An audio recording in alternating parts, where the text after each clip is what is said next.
This is Train to Perform, the undisputed alpha podcast in training, fitness, and sports performance. Here, you'll develop your skills with the cold, hard facts in fitness, sports performance, recovery, and nutrition.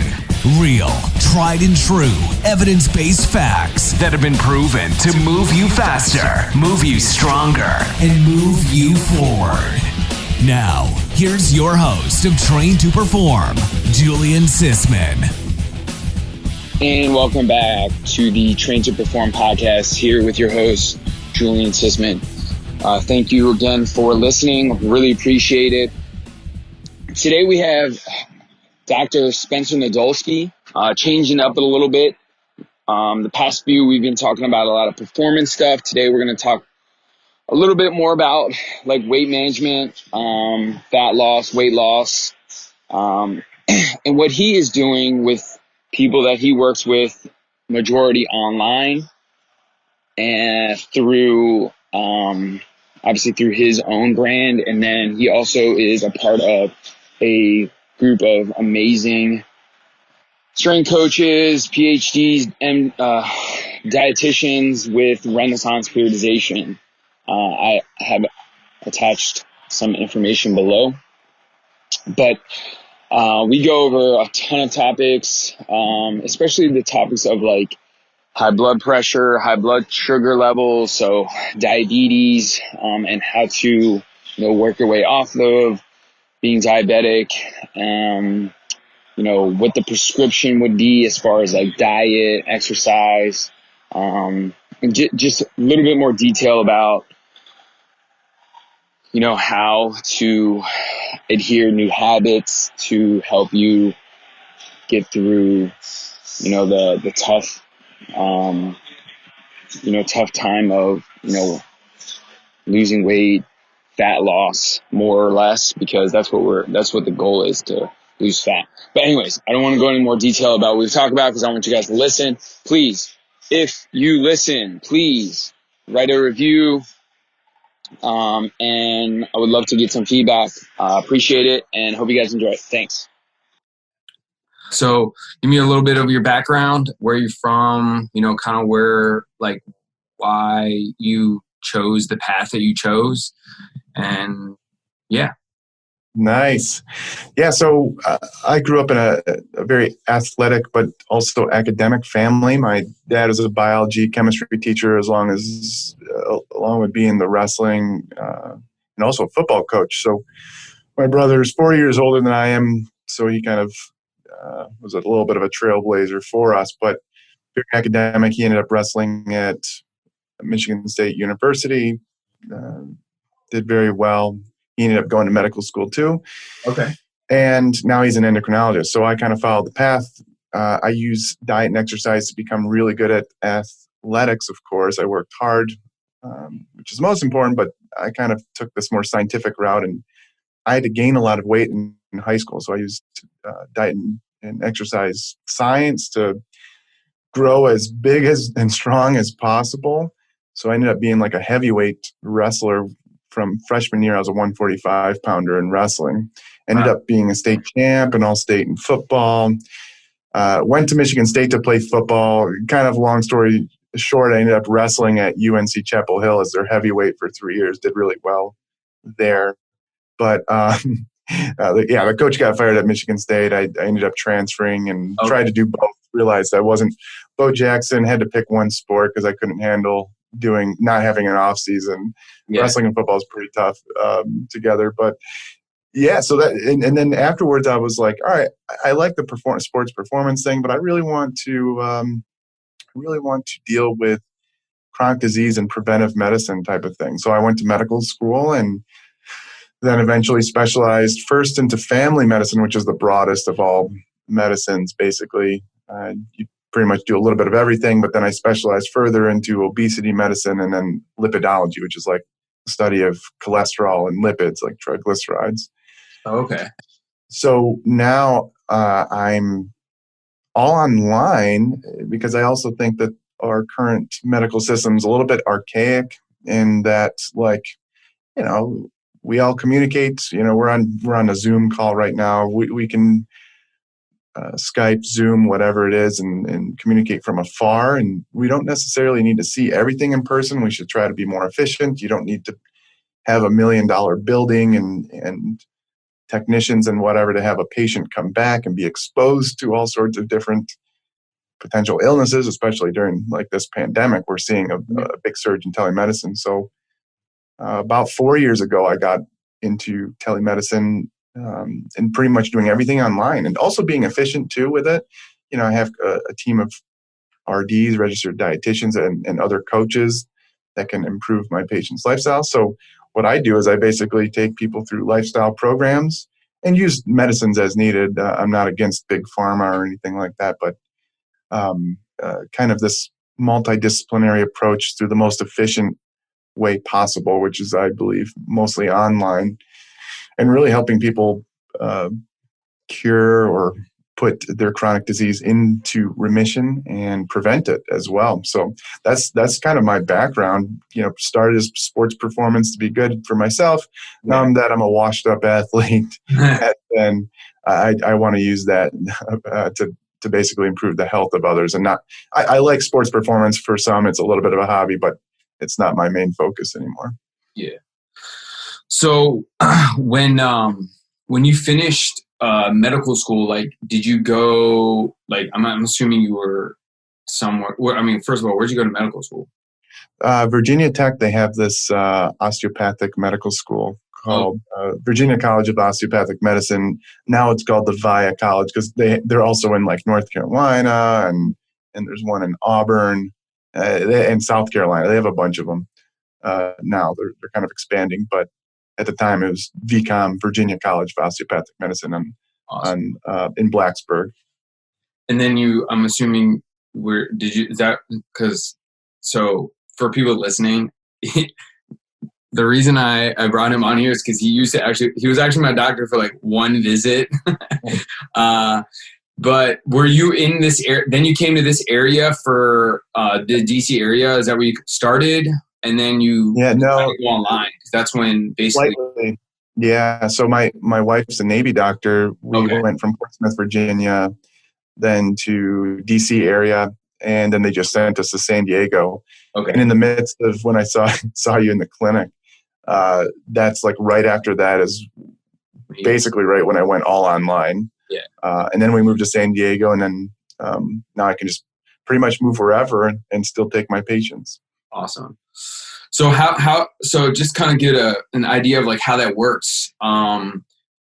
So I'm assuming if someone is interested in working with you, they search you online, or maybe through this conversation that we're having here, they find you and they're looking for something that you do online.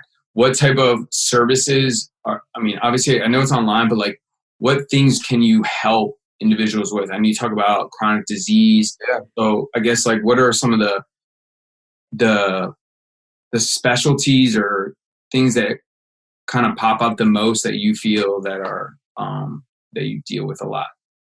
Yeah, so mostly I deal with like things like type 2 diabetes, hyperlipidemia, just high cholesterol type of conditions, anything related to obesity. So, that's blood sugar, blood pressure, cholesterol. I also do a lot of thyroid. I have a thyroid issue myself, so a lot of people see me for that. And all these types of things you can do really well online. Chronic disease management. What most people say is like, how do you treat somebody if you don't see them in person and touch them, put your hands on them type of thing. And it's kind of a myth that you need to do that for every single thing. I do think it's important. You get to know patients better if you see them in person, a little bit more like the body language other than just the computer screen. It is a little bit different, but I don't need to feel somebody to adjust their thyroid medicine or their blood sugar medicines. I look at labs and I talk to them about what their lifestyle is about.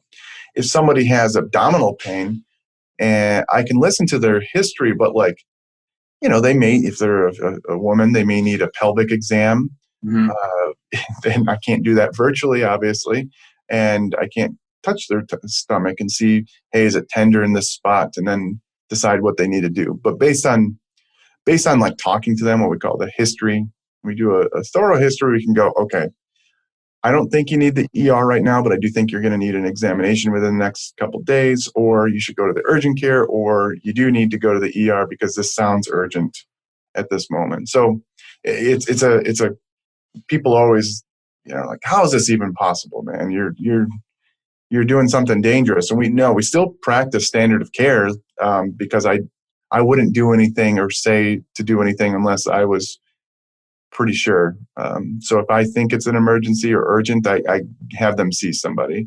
But in general, I do mostly chronic disease type of stuff, the stuff that's not urgent. Although I do, if somebody has a sinus infection, I can talk them through and be like, yeah, you do or do not need antibiotics and that type of thing. Yeah. So with the chronic diseases, what's, obviously there's a plethora of things kind of like under obesity that can cause obesity. What do you find, what have you found as like, one of the bigger issues causing like obesity? Like I know exercise, diet, and all that kind of plays a role, but I mean, are those the main factors, or is that like, one of multiple different things? Maybe someone has some like past like family history. Like, do those play roles too, or is it just their lifestyle that really should be changed and then can really help them? Yeah, you really should take a holistic approach when you're talking to a patient. Like, what's your dieting history like? What's your family like? What did you grow up like? What did you have excess weight, when you're younger, or did it come on slowly after college or after marriage, after a job, moving, those types of things? So you want to get a detailed history so you can kind of get some clues about what's going on. Mm-hmm. In general, the cause of obesity is usually very highly likely just lifestyle related, but something may have pushed that person into that lifestyle, so to speak, or nudged them, I should say. Most people aren't usually pushed into it. They're nudged multiple times throughout the day to kind of eat a little bit more than they're thinking, eat a higher calorie foods than they think, or even think about.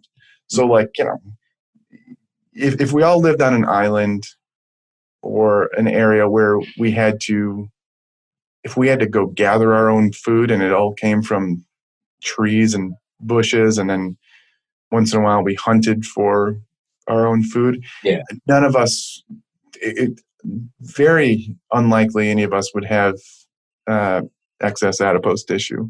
Yeah.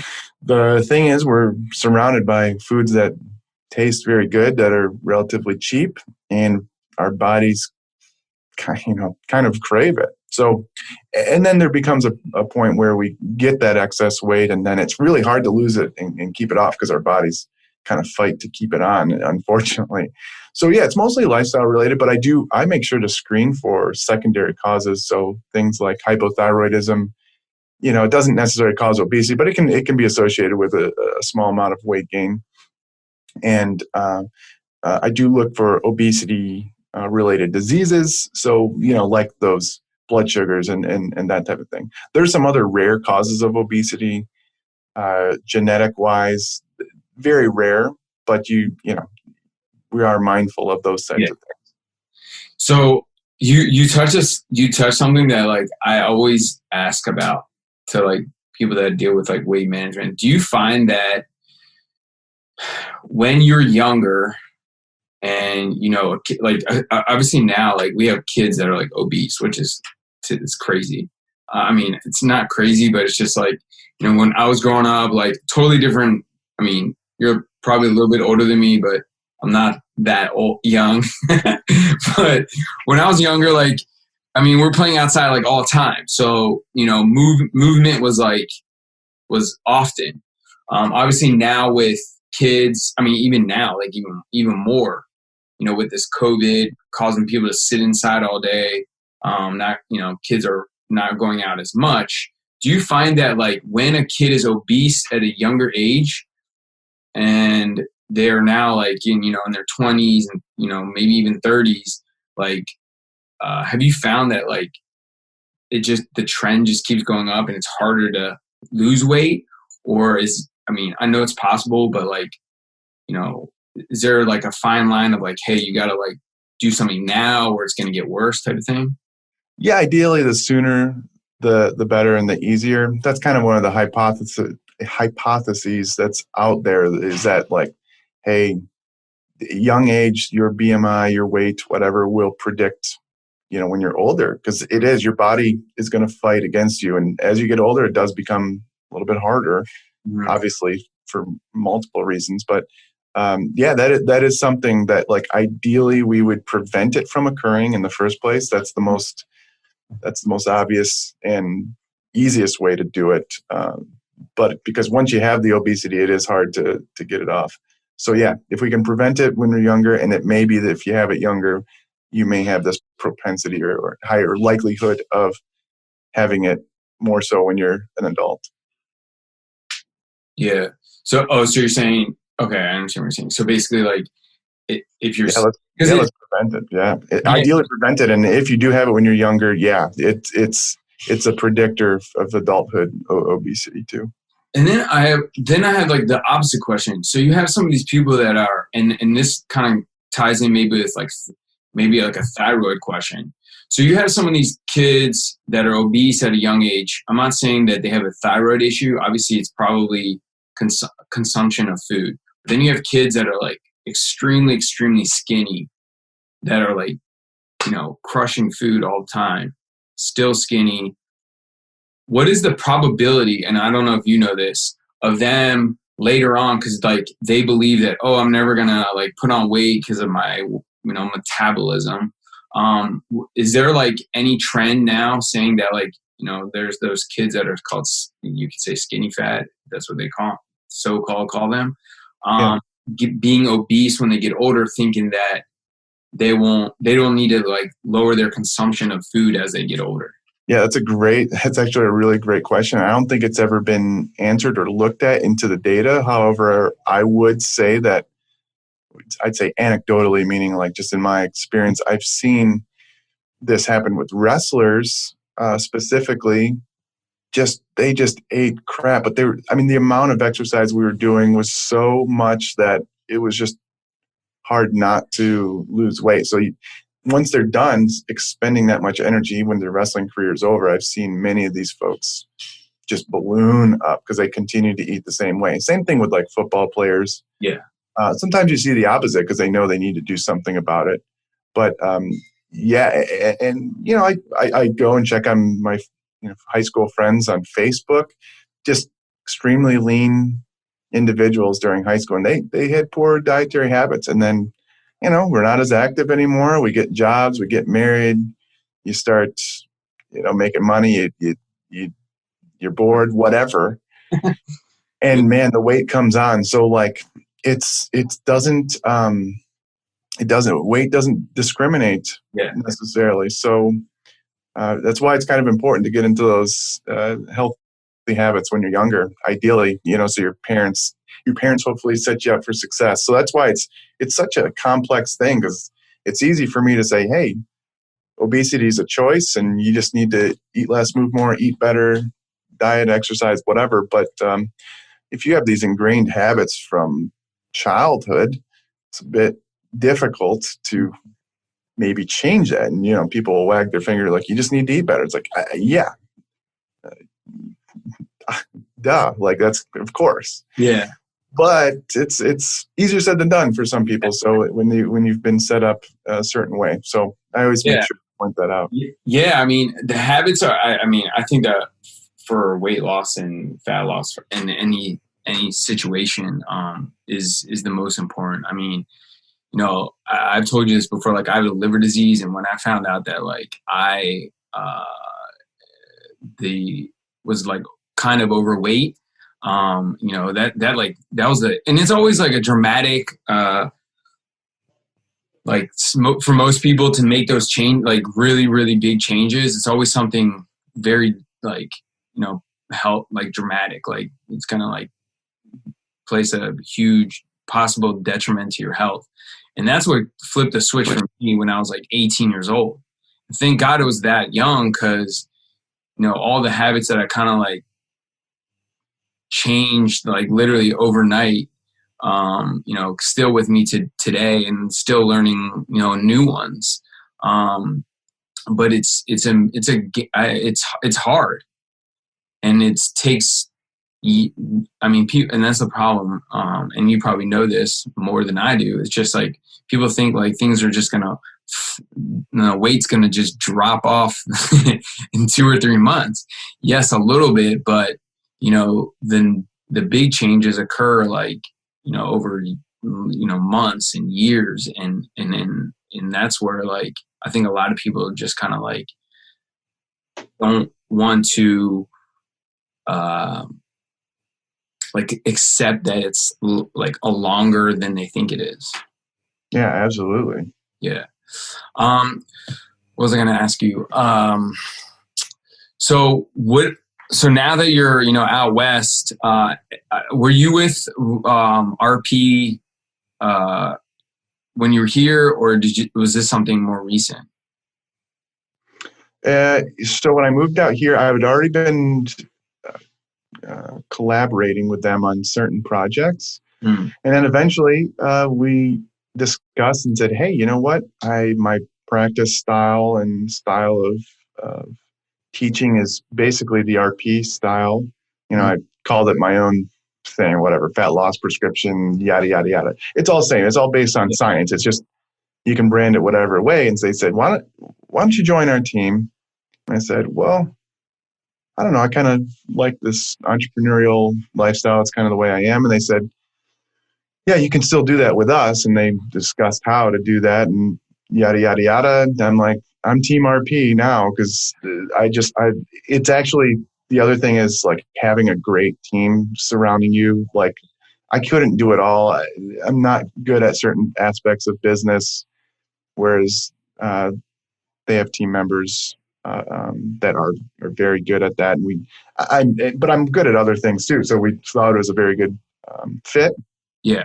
And it's going very well, if nothing but amazing to say things to say about RP as a company. So yeah, we work very well together and try to create products and information and that is scientifically based without too much hype. I mean, I've tried to do the hype route a few times. Sometimes backfires. It's an interesting thing because you're going up against these marketers that basically are selling snake oil, and they make it seem like they're going to cure everything that ails you, including, if you want 6-pack abs, you got to do this 6-week program that costs $97 and yada, yada, yada. Whereas we take the approach where it's like, hey, if you do the work, if you follow the science, it will work, but it's going to be work.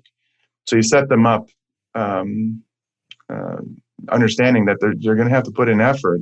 Whereas these other slick marketers are basically like, no, you just follow my simple, easy to do program and the fat falls off of you, or whatever claim that they're making. Yeah. So we've taken the opposite approach, and actually it's paid off well, but we'll never be as hyped as some of these other people out there.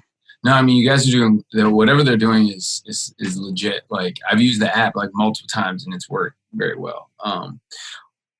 When you provide somebody information, when someone comes to you talking about exact kind of tagging along with what you were just saying about like program and like 6-week program, when someone comes to you and they say, hey, I'm trying to lose fat, I'm trying to be here, whatever.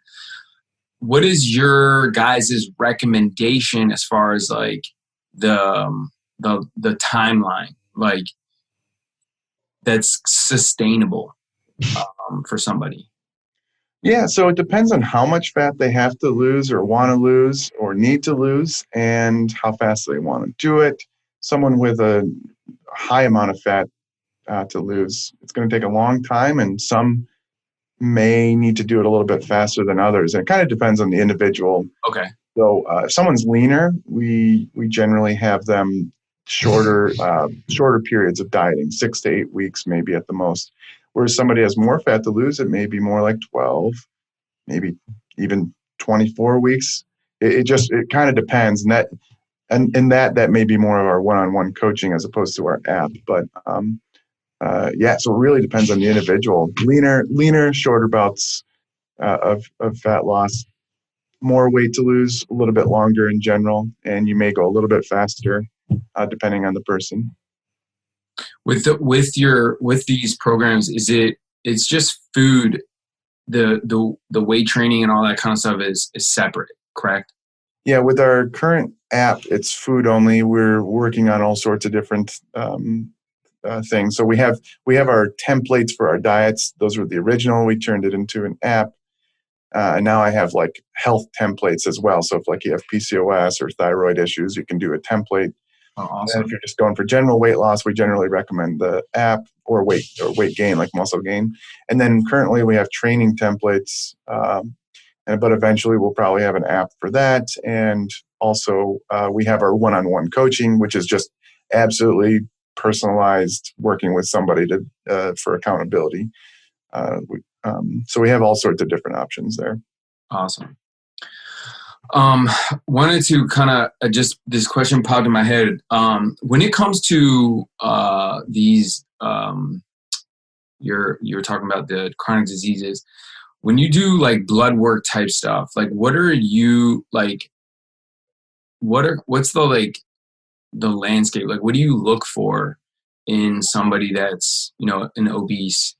Obviously, I know it's blood sugar, blood pressure, like those simple things. Are there anything like more detailed thing, like numbers that could set off like them to, want to eat more or, increase food consumption or not want to work out, things like that? Is there something that like like you see it's like this number is like way not correct or something like that?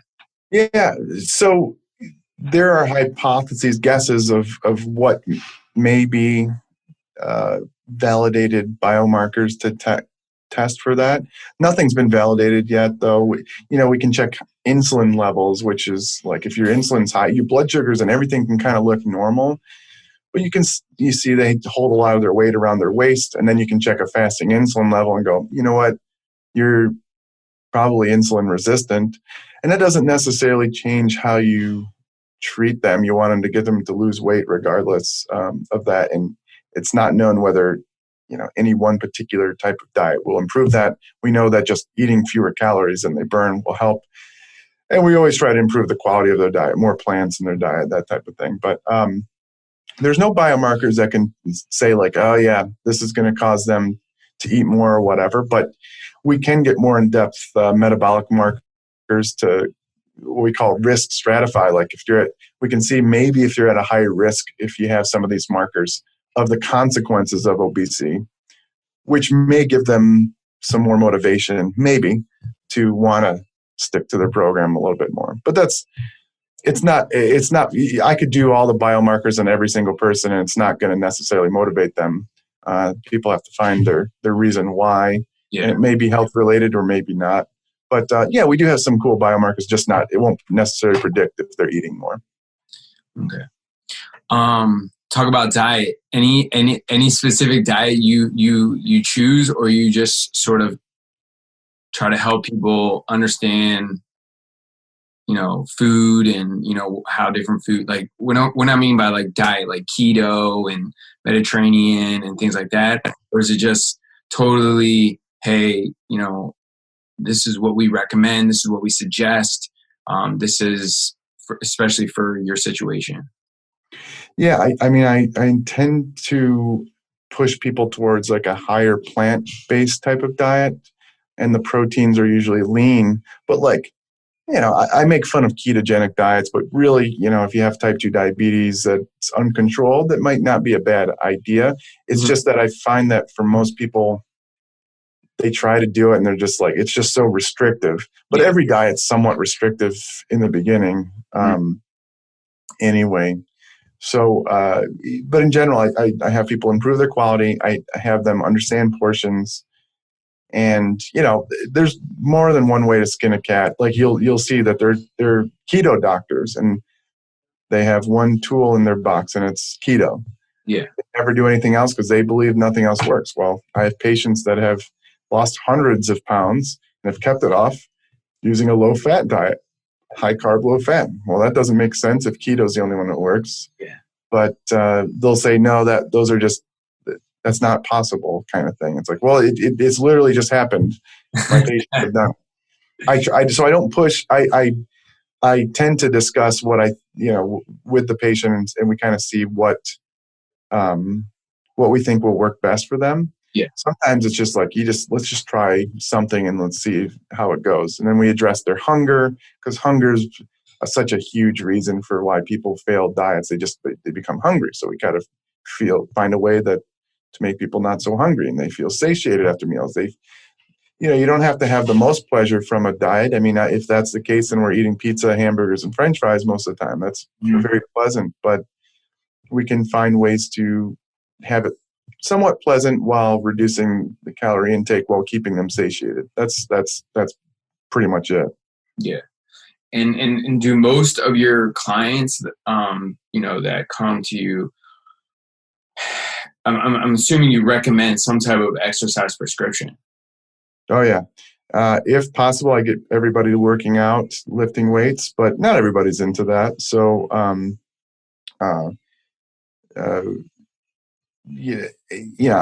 kind of find what their preferences are, Okay. and I get them to do whatever I think that they're going to stick to. Ideally, a combination of resistance training and aerobic training, but not everybody will do that. So we just find what they're going to do and stick to it. Just kind of trying to find something that they feel comfortable doing, and you see success with it. When it comes to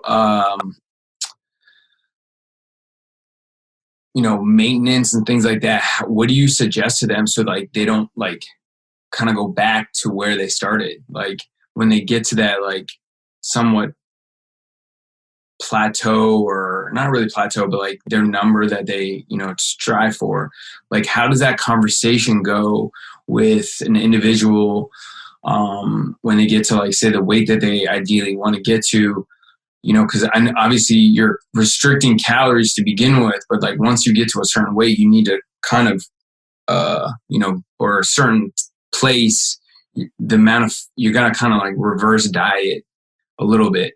How does that conversation go with some people? I mean, I know it could be difficult for some of them to like think about like, oh, I can eat a little bit more, and then sometimes I don't know if the little goes to a lot more. So how do you deal with that?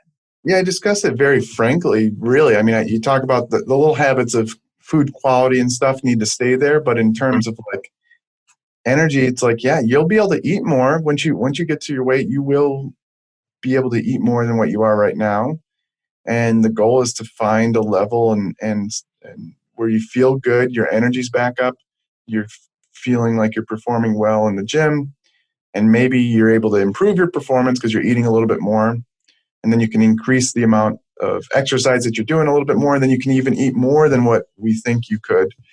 So it's all these little things, but emphasizing that the weight maintenance, this is the most important part. It's not the sexiest part because it's like the scale's not moving anymore. Mm-hmm. So focusing on those like performance metrics in the gym, like, oh, wow, you're getting stronger now. Let's focus on that, but keeping the scale within maybe a 5-pound range.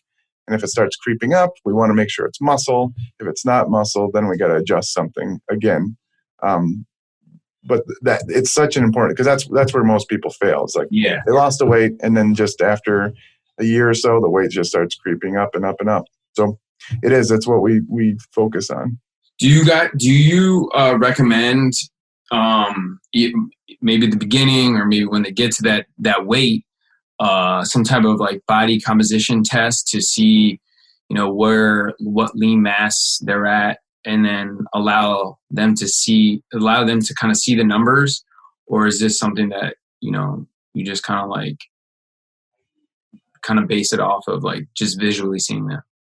Yeah, obviously it would be great to do like a DEXA scan on everybody and just follow. But I see most people who want to do that type of thing are the ones that are really interested in lifting weights, because they see the importance of weightlifting to hold on to their muscle and their bone too.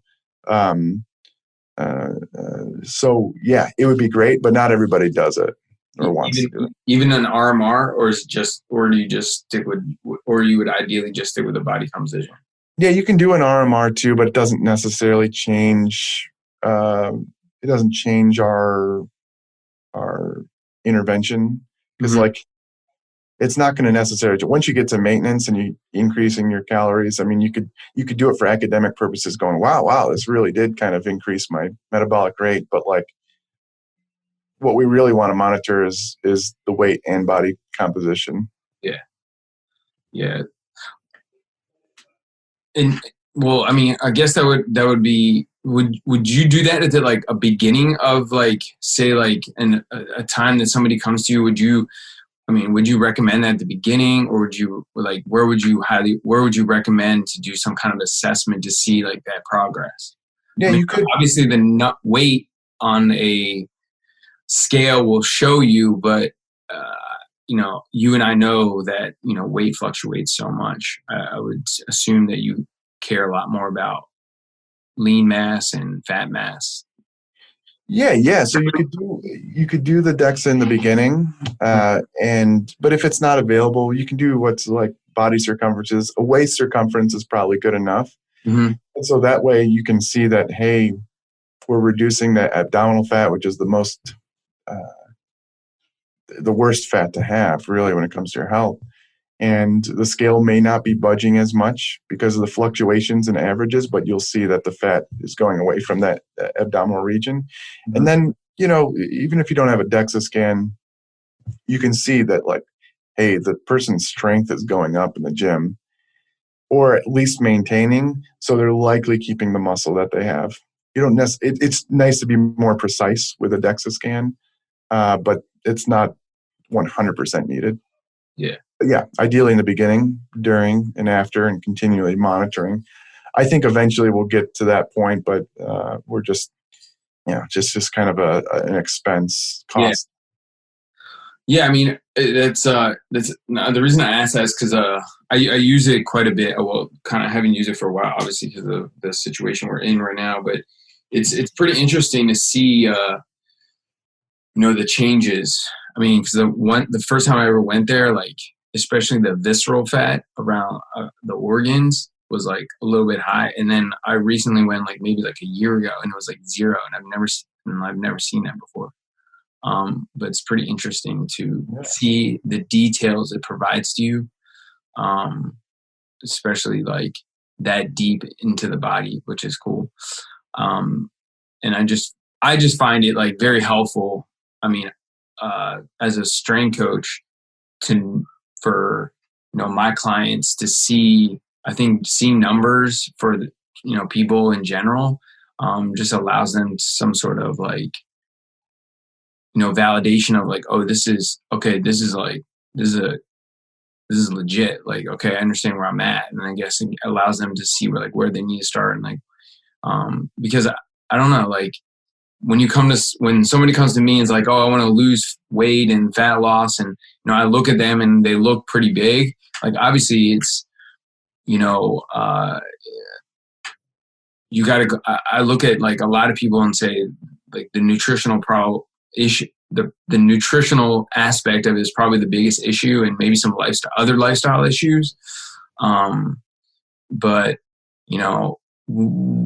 if you had to give somebody like tips, today, like 3-5 tips, what would be your sort of tips, like on if they're coming to you that you've seen over time, hey, this is what I would do if you can't really see a doctor for fat loss, but like, this is what I would do to help you lose that fat and lose that weight.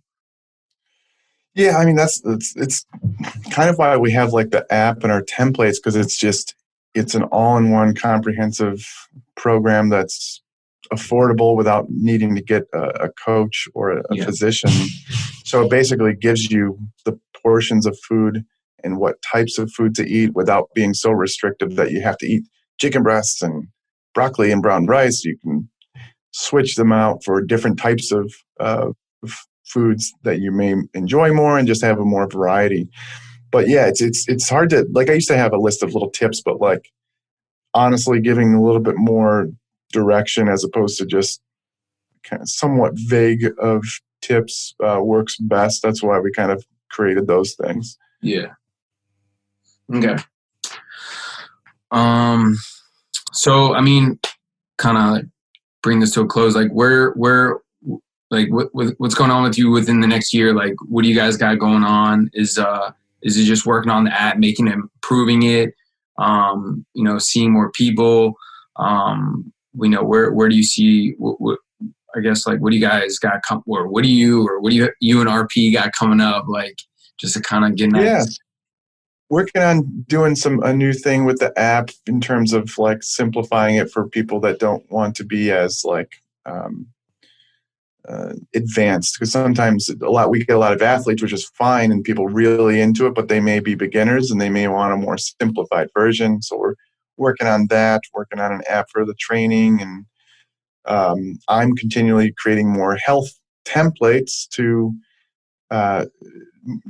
cater to the more disease states, to put those into remission, as opposed to like our app. We just don't recommend to anybody with health conditions, because we do want to be a little bit more directed if you have some sort of health issue. But so that's pretty much it. Improving our coaching program. We have awesome, amazing coaches, registered dietitians, PhDs, and writing books as well. Doing YouTube videos and trying to kind of educate the audience out there, educate the world, because there's a lot of people that push a lot of marketing BS that I simply can't stand, and these people are getting duped. So I'm trying to help with that too.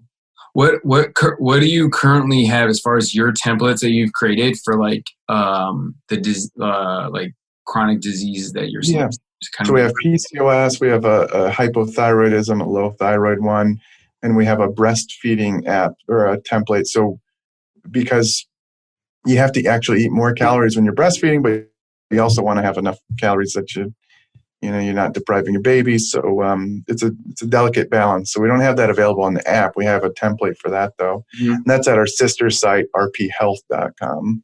Okay. So yeah, and then I'll be creating a few more, like type 2 diabetes and a few things like that. That's awesome. Well, I know you're probably busy, and I appreciate you taking the time out of your day and coming on here with me. Can you let my listeners and people that I'll probably share this with kind of know where they can learn more about what you do? Obviously RP, but just you in general, like what's your, where are you mostly on? Like Instagram, Twitter? Yeah, I'm all over the place, but Instagram's probably my most active one, at Dr. Nadolsky, DrNadolsky. And then my YouTube channel is pretty new, but Dr. Spencer Nadolsky. And then I'm on Twitter, and I'm active on there, but I'm not a big fan of Twitter. And I have a pro Facebook page. That is where I originally started getting most of my social media. But then you can check out renaissanceperiodization.com or rpstrength.com, and then our sister site, rphealth.com. Cool. Awesome, man. Again, like I said, Dr. Spencer Nadolsky, appreciate you coming on here. Look forward to talking to you sometime soon, and maybe I'll see you sometime once the traveling gets back. Yeah, once we travel again. Jeez, I'll see you at one of these conferences. Yeah, right. It was kind of funny seeing you. I know you probably know all those guys that were there. I was working with Craig for a little bit. You know what I'm talking about, right? The guy that was Craig Valentine. For a little bit, yeah. So great. Anybody that was there was great. Like I learned so much stuff, but it was good. It's good to see you too. Yeah, awesome, man. Good. All right. Good chatting with you. All right, good to chat, man. Thank you again. Appreciate it. Have a good one. All right, you too. Thanks for listening to Train to Perform with Julian Sisman. Learn how you can work with Julian in a personal training session, either online or in person, at prepareforperformance.com. And follow on social media for more tips on training, fitness, and sports performance. On Twitter at jsisman_PFP and Instagram at prepareforperformance.